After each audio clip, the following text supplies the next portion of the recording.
ఓం శ్రీమాత్రే నమః. ఓం శ్రీ లలితా మహాత్రిపురసుందర్యై నమః.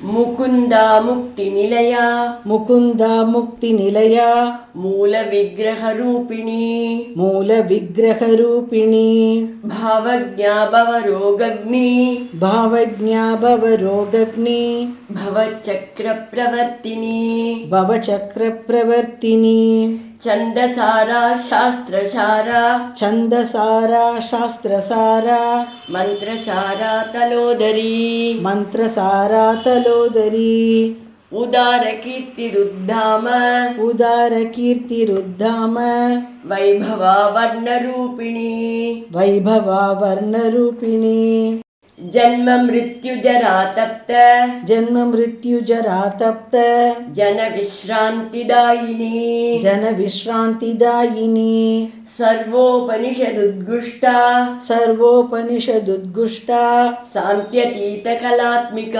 శాంత్యతీత కళాత్మిక గంభీరా గగనాంతస్థ గంభీరా గగనాంతస్థ గర్వితా గానలోలుపా గర్వితా గానలోలుపా కల్పనారహితా కాష్ట కల్పనారహితా కాష్ట కాంతా కాంతార్ధ విగ్రహ కాంతా కాంతార్ధ విగ్రహ కార్యకారణ నిర్ముక్త కార్యకారణ నిర్ముక్త కామకేలి తరంగిత కామకేళీ తరంగిత కనత్కనక తాటంక కనత్కనక తాటంక లీలా విగ్రహధారిణి లీలా విగ్రహధారిణి అజాక్షయ వినిర్ముక్త అజాక్షయ వినిర్ముక్త ముగ్ధా క్షిప్ర ప్రసాదిని ముగ్ధా క్షిప్ర ప్రసాదిని అంతర్ముఖ సమారాధ్య అంతర్ముఖ సమారాధ్య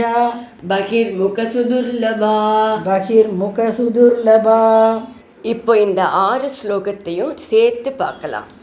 முகுந்தா முக்தி நிலையா மூல விக்கிரக ரூபிணி பாவஜ்ஞா பவரோகக்னி பவச்சக்ர பிரவர்த்தினி சந்தசாரா శాస్త్రసారా మంత్రసారా తలోదరి ఉదార కీర్తిరుద్ధామ వైభవా వర్ణరూపిణి జన్మ మృత్యుజరా తప్త జన విశ్రాంతిదాయిని సర్వోపనిషదుద్గుష్ట శాంత్యతీత కళాత్మిక గంభీరా గగనాంతస్థ గర్వితా గానలోలుపా కల్పనారహితా కాష్ట కాంతా కాంతార్ధ విగ్రహ కార్యకారణ నిర్ముక్త కామకేళీ తరంగిత కనత్కనక తాటంక లీలా విగ్రహధారిణి అజాక్షయ వినిర్ముక్త ముగ్ధా క్షిప్ర ప్రసాదిని అంతర్ముఖ సమారాధ్య బహిర్ముఖ సుదుర్లభా.